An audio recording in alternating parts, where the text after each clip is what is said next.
따라하세요. 환난과 고난의 기쁨. 여러분, 환난과 고난이 어떻게 기쁨이 될 수 있을까? 그건 역설입니다. 패러독스이죠. 예수 그리스도를 잘 믿는 사람과 안 믿는 불신자의 차이점이 뭘까? 여러 가지 있겠지만 그중 하나가 바로 무엇 때문에 감사하느냐 하는 것입니다. 또 무엇 때문에 기뻐하는 것이냐 하는 것이죠. 기쁨은 그리스도인의 표지입니다. 마크죠. 또 이 기쁨은 그리스도인의 얼굴입니다. 기쁨은 그리스도인의 특권입니다. 그래서 기뻐하라. 앞에는 항상 그랬습니다. 항상 기뻐하라. 기뻐하지 않는 것은 간접적인 죄를 짓는 것이죠. 자, 기쁨은 예수님과 동행하는 사람의 인생의 표지요 삶의 표지입니다.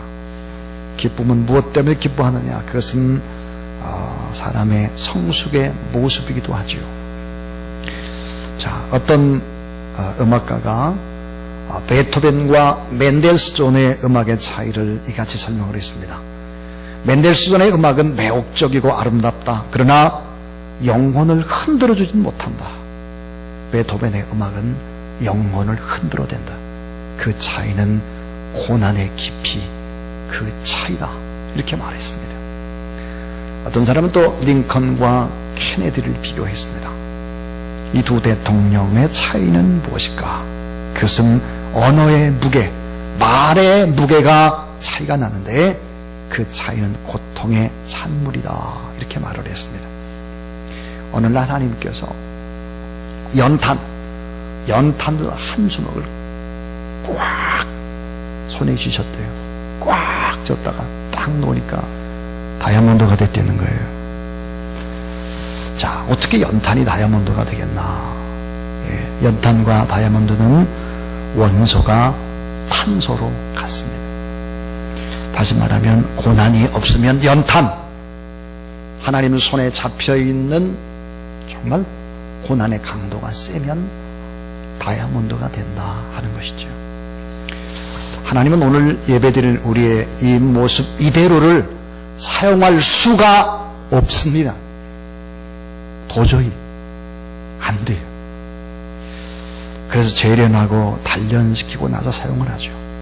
강도가 10인 이 다이아몬드는 1500년대까지만 해도 무용지물이었습니다. 왜냐하면 카팅을 할 수가 없었기 때문이죠. 너무나 강하기 때문에 어떤 것으로도 이 다이아몬드를 깎아낼 수가 없는 걸, 커팅이 불가능해요. 자, 원석이, 다이아몬드 원석이 아무리 크고 좋다고 할지라도 커팅을 할 수 없어. 자, 어떻게 커팅을 하냐에 따라서 그 값은 천차만별이잖아요. 한번 이런 생각을 해보세요. 인간 고통을 겪지 않은 요셉을 생각해 보십시오.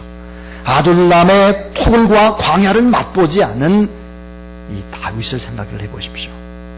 사자굴이 없는 다니엘은 어땠을까 하는 것입니다.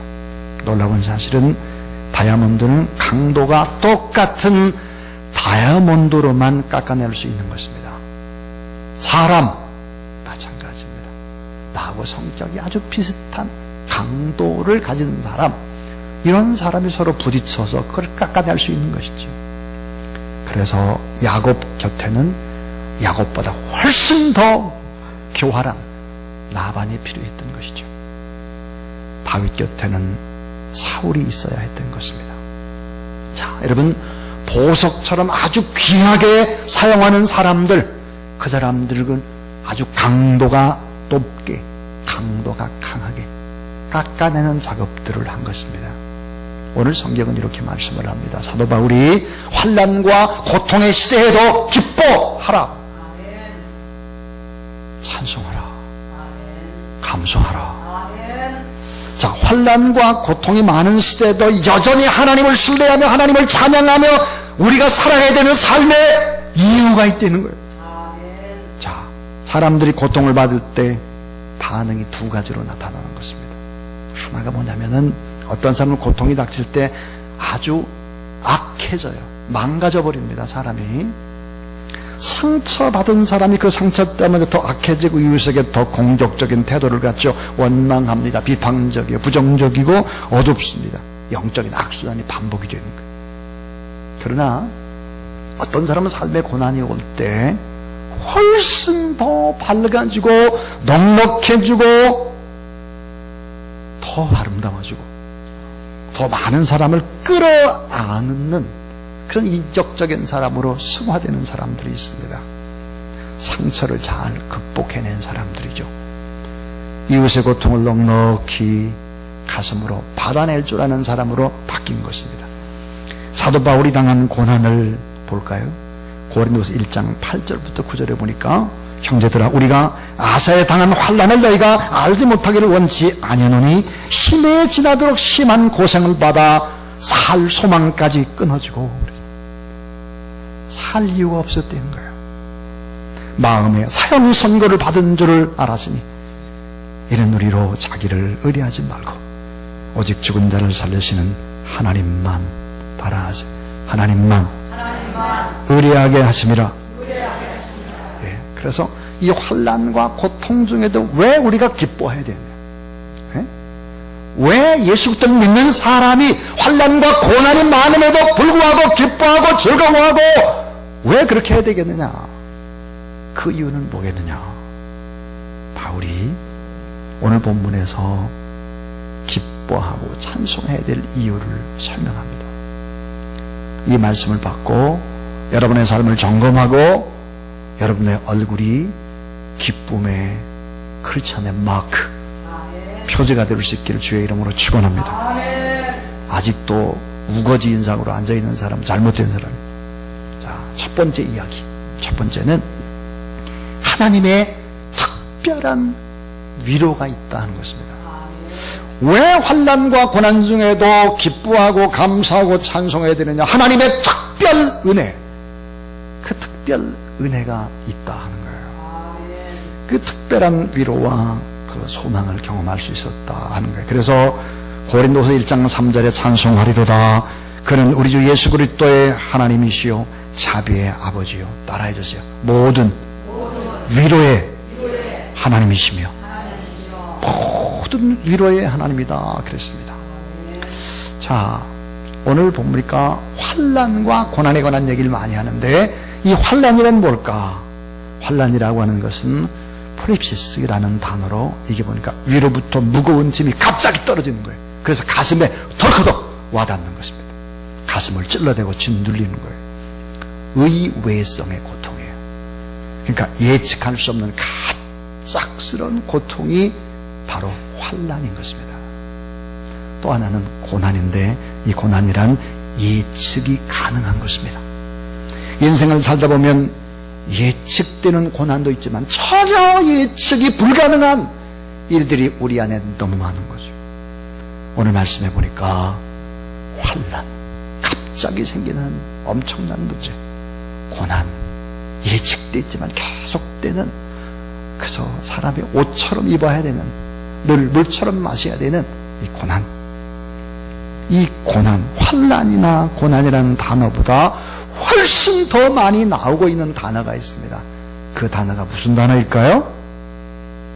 오늘 성경에 보니까 무슨 단어일까? 위로입니다. 위로.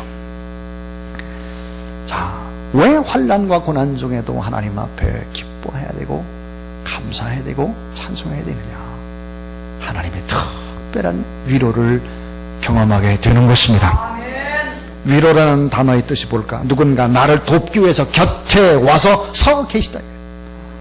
자, 내가 환난당하고 어려움 당할 때 내 곁에 와서 나를 돕기 위해 서 계신 거예요. 자, 그런 분이 계시죠? 보혜사 성령입니다. 보혜사는 우리를 보호하죠, 위로하죠, 지켜주는 스승이 바로 보혜사입니다.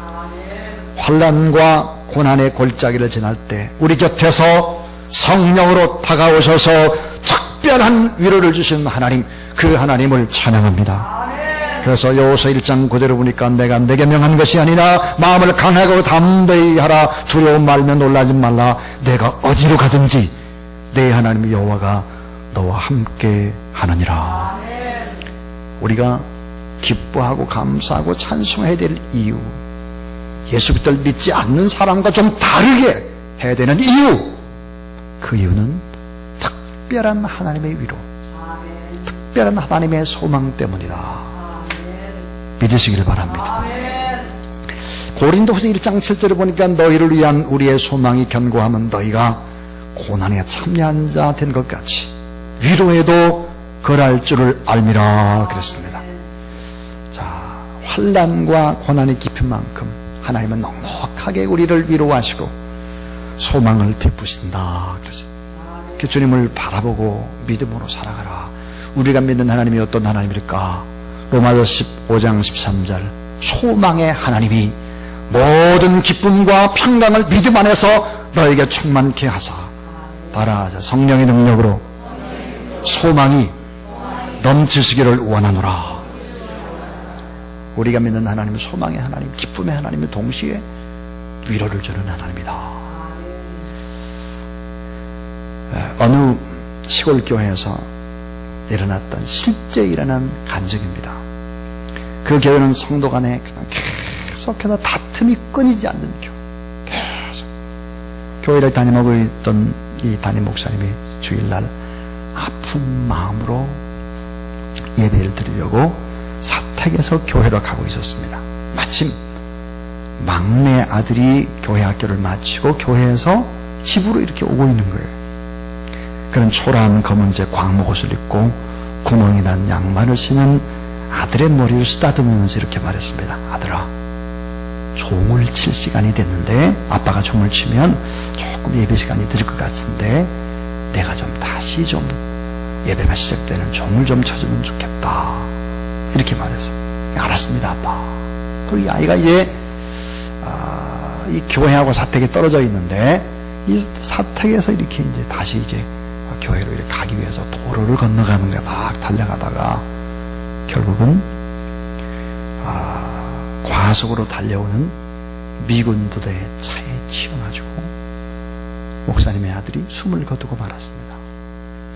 목사님은 그 사실 그것도 모르고 계속해서 예배를 또 설교를 하고 있는데 성도 가운데 몇 사람이 신호를 보낸 거예요. 설교 그만하라고. 그래서 설교를 다 마치고 그리고 내려갔는데 차에 아들이 치여서 죽었다는 얘기를 듣게 된 것입니다. 잠시 후에 미군 부대 장군이 부관들을 데리고 와서 목사님께 용서를 빌었습니다. 목사님, 우리 운전병이 실수해서 이런 일이 일어났습니다. 용서해 주세요. 우리가 온 힘을 다해서 보상해드리고 위로해드리고 싶습니다. 우리가 어떻게 하면 좋을지 목사님 말씀해 주세요. 성도들은 절대로 용서해서는 안 된다면서 보상금을 많이 받아야 된다고 그랬어요. 그래 이 담임 목사님은 눈물을 머금고 이렇게 말했습니다. 장군님, 내 아들이 죽은 것은 장군님 부대의 운전병의 실수 때문이 아닙니다. 사람이 살고 죽는 것은 하나님의 손에 달려있는 것이죠. 하나님께서 허락하신 일입니다. 하나님께서 내 아들을 데려가신 것이니 너무 염려하지 마시고 내 아들을 친 운전병을 너무 나무라지 마세요. 실수로 그런 것이니까 벌하지 마세요. 미군 부대 이 장군이 감격을 했습니다. 야, 세상에 이런 분도 계시구나. 이분은 어떻게 도와야 되겠나 하는 생각이 들어서 자, 장군은 부대에 돌아온 후에 참모들을 모아놓고 목사님의 말을 전했습니다. 그리고 어떻게 우리가 좀 도와줬으면 좋겠냐. 이 참모들이 이렇게 말했어요. 낡은 교회를 새로 하나 지어드리면 어떻겠습니까? 그래서 미군 부대는 교회를 허물고 그곳에 아름다운 예배당을 건축을 하게 되었습니다. 이 성전 봉헌시켰다는 소식을 듣고 노예 임원들이나 주변에 많은 사람들이 참여를 했습니다. 자, 다 함께 하나님 앞에 봉헌 예배를 드리는데 그 순서에 자, 담임 목사에게 교회 열쇠를 전달하는 시간이 있었습니다. 근데 그 열쇠를 갖고 강단으로 올라오는 분은 장로님이셨습니다. 이 장로님이 중간에 덜덜덜 떨면서 울고 있는 것입니다. 강단으로 못 올라오는 거예요. 목사님이 말했습니다. 장로님, 어서 올라오세요. 그래서 장로님 움직이지 않게 여전히 울기만 하는 거예요. 장로님 그러지 말고 올라오세요. 장로님 이렇게 말했습니다. 목사님, 저는 여기에 서 있을 자격이 없고 목사님께 열쇠를 드릴 자격도 없는 사람입니다. 저는 장로지만 교회의 부흥이나 성전 건축을 위해서 별로 한 일이 없습니다. 우리를 대신해서 목사님의 아들이 희생 제물이 되어서 교회가 세워졌는데 이런 제가 어떻게 열쇠를 목사님께 드릴 수 있겠습니까? 담임 목사님이 울고 성도들이 울고 손님들도 다 울고 담임 목사님 강단에서 내려가서 울고 있는 장로님의 어깨를 껴안았습니다. 그 후에 그 교회는 아름답게 세워질 뿐만 아니라 부흥을 하는 그런 교회가 되었습니다. 우리가 사람들에게 감동을 주지 못하는 이유는 무엇일까? 주님의 사랑을 실천하며 살지 못하기 때문이죠. 그것은 우리가 주인이 되어 권리만 주장하고 있기 때문은 아닐지를 돌아봐야 합니다. 의무에 충실을 해야 되는데 자꾸 권리를 주장하게 되면 감동이 사라지게 될 것입니다. 오늘 하나님 앞에 예배드리는 저와 여러분, 우리가 하나님 앞에 다짐해야 될 것이 있습니다. 그것은 권리 주장만 하지 말고 그건 좀 뒤로 남겨놓고 의무만을 감당하는 충성된 하나님의 사람들이 다 될 수 있기를 주님의 이름으로 축원합니다. 그럼 감동 있고 행복 있고 감격 있고 영향력이 있는 거죠. 오늘 사도 바울이 고난과 어려움 속에서도 하나님을 찬양하는 그 이유, 그것은 위로의 하나님 때문이기도 하지만 두 번째 오늘 본문 속에서 발견하는 것이 있습니다. 그것은 따라하세요. 고난받는 이웃을 돕고 위로할 수 있기 때문에. 왜 환난과 고난을 우리가 당하면서도 기뻐하고 감사하고 찬송해야 되겠나? 그것은 많은 고난받는 사람을 돕고 위로할 수 있게 된다는 거예요. 내가 환난을 당해봄으로 말미암아 내 주변의 사람들을 내가 돕고 위로할 수 있는 그런 사람이 된다는 거예요. 자, 헨리 나우헨이라고 하는 사람은 예수 그리스도를 가리켜서 상처받은 치유자, wounded healer 그랬습니다. 자, 그분 자신이, 예수님 자신이 상처를 받았기 때문에 모든 상처받은 자에게 위로가 될 수 있다 하는 것입니다. 여러분, 예수님이 얼마나 상처를 받으셨습니까? 가장 사랑하는 제자에게 버림을 당했죠. 배신을 당합니다. 홀로 던짐을 받았죠. 조롱과 핍박을 알몸으로 받으셨습니다. 십자가에 못 박혀 죽으시는 고통을 당했습니다. 자, 이렇게 상처를 다 받아본 우리 주님이 상처받은 치유자가 될 수 있었다 하는 거예요. 십자가의 고난이라는 것은 무엇입니까? 십자가의 고난은 고난의 극점이요, 아픔 중에 최고의 아픔이요, 고난의 깊이요, 고난의 절정이죠. 이것을 친히 맛보았다는 것입니다. 자, 그분께서 우리에게 넘치는 위로, 이웃을 위로하고 또 고통하는 사람들에게 참 평강을 줄 뿐만 아니라 그리고 도울 수 있는 위치에 서게 됐듯이 여러분이 다 하나님 앞에 지도자고, 가정에서 지도자고, 직장에서 지도자고, 이 지도자라고 한다고 하면 이런 환난과 고난 중에서도 기뻐하고 감사하고 찬송하라. 그렇게 하되면 많은 이웃을 여러분이 돕는 위치에 서게 될 줄로 믿으시기 바랍니다. 여러분 때문에 많은 사람들이 위로를 받게 될 것입니다. 넘치는 위로를 받고 이웃에게 희망이 되는 그런 여러분 되길 주의 이름으로 축원합니다. 히브리서 7장에 보니까 그는 육체에 계실 때에 자기를 죽음에서 능히 구원하시리에게 심한 통곡과 눈물로 간구와 소원을 올렸고 그의 경외하심을 내내 들으심을 얻었느니라. 따라해 주세요. 그가 아들이시라도 받으신 고난으로 순종함을 배워서 그랬습니다. 우리의 모든 환난 중에서 우리를 위로하사 우리로 하여금 하나님께 받은 위로로서 모든 환난 중에 있는 자들을 능히 위로하게 하시는 이시로다. 그랬습니다. 자, 마지막 세 번째 이야기. 환난과 이 고난을 당할 때 왜 기뻐하고 감사하고 찬송해야 되나? 그 이유는 뭘까? 그것은 바로 하나님만 의지하게 만들고 결국은 축복을 주시는 것입니다. 결국은 축복이에요.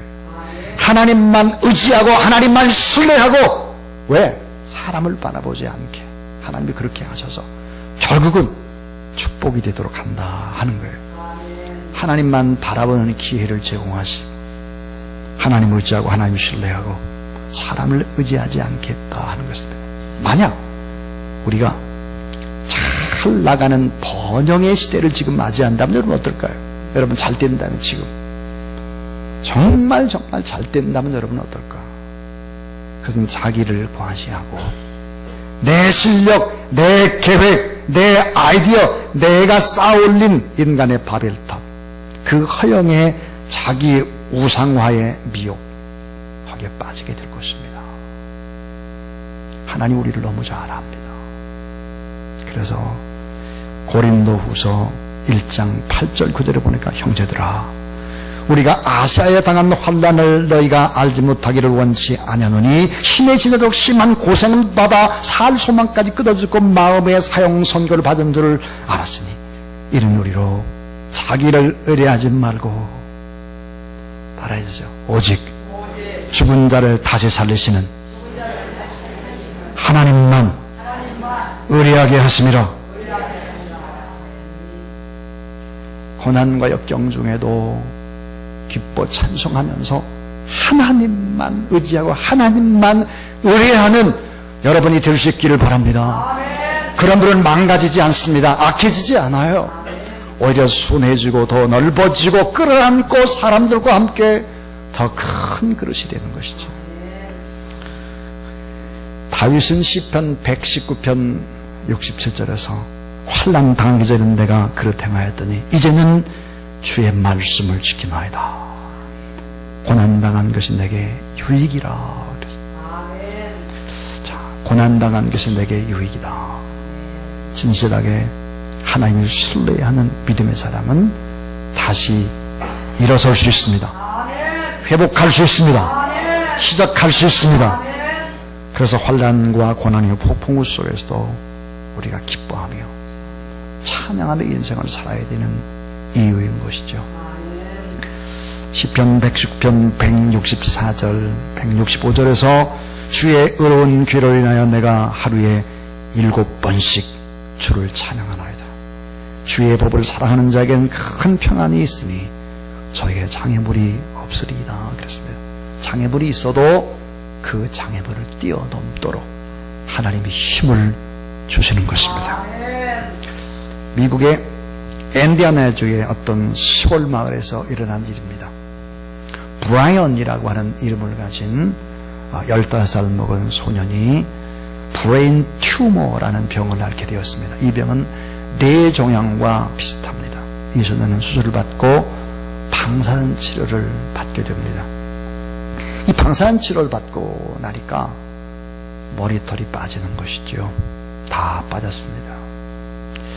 근데 이 치료를 받고 나서 그 소년이 조금씩 회복이 돼서 학교에 갈 수 있게 된 것입니다. 드디어 학교에 이제 가는 날이 다가왔습니다. 시골 학교니까 한 학급에 한 20명 정도가 됐다고 그럽니다. 근데 소년이 오면 자 얼마나 예상을 할까. 머리털이 아무것도 없는 애가 올 텐데 반 친구들은 브라이언이 머리털이 하나 없는 모습으로 오리라는 것을 잘 알았습니다. 학급 전체가 서로 연락을 해서 아이들이 머리를 다 밀기로 한 것입니다. 왜 그랬습니까? 사랑하는 친구의 자존심이 다치지 않고 그가 부끄러워하지 않도록 그 고통 속에서도 당당하게 나올 수 있도록 하기 위해서였죠. 선생님이 학급에 들어왔더니 브라이언과 학생들이 다 머리를 밀고 앉아 있었습니다. 그 이유를 알아차는 선생님이 교단에 서서 울었습니다. 모든 친구들이 같이 울었습니다. 고난의 현장에서 나눌 수 있는 최대의 위로는 다른 것이 아니죠. 함께 있어주는 것입니다. 오늘 고린도서 1장 7절에 너희를 위한 우리의 소망이 견고함은 너희가 고난에 참여하는 자가 된 것 같이 너희들이 내 고난에 참여를 했지 않느냐. 자, 어떻게 고난에 참여했을까요? 고린도 교회 성도들은 자기들이 가지고 있는 어려운 문제가 너무 많았습니다. 그런데 바울이 고난받는다는 소식을 들었습니다. 그들의 어려움에도 불구하고 이 고린도 교회 성도들은 기도를 합니다. 그리고 바울에게 사람을 보내죠. 그리고 물질을 보내는 것입니다.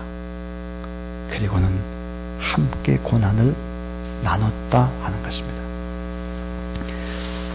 결국은 어떻게 됐을까? 결국은 정말 고난을 통해서 하나님만 의지하고 신뢰할 수 있다면 결국은 그것은 엄청난 축복이었다라고 하는 것을 바울이 이야기하고 있는 것입니다. 아멘. 여러분 따라하세요. 생각한데 현재의 고난은 장차 우리에게 나타날 영광과 좋게 비교할 수 없도다. 예. 사랑하는 여러분, 오늘 이 시대가 환난의 시대다, 고난의 시대다, 막 그런 얘기를 합니다. 그러면서 불평, 불만, 분노, 비판 이런 것이 다 남의 탓으로 막 불화살을 돌려대고 있습니다. 대통령 탓, 정치 탓, 누구 탓, 교회 탓. 이게 다 탈 노릇입니까? 오히려 더 하나님 앞에 찬양하고 기뻐하고 감사하고 역으로 하는, 그래서 완전히 역전되는 이런 역설의 진리, 패러독스가 여러분의 삶 가운데 주사랑교회 안에 있게 되기를 주님의 이름으로 축원합니다. 하나님의 특별한 위로를 경험하게 될 것이고 환난 중에 찬양을 하며 고난받는 이웃을 많이 도울 수 있고 위로를 해줄 수 있을 뿐만 아니라 결국은 다 복을 받게 될 것이다. 마귀에게 속는 어리석은 사람들이 되지 말고 환난과 고난 중에 기뻐하는, 진정한 기뻐하는, 여러분 따라하세요. 항상 기뻐하라.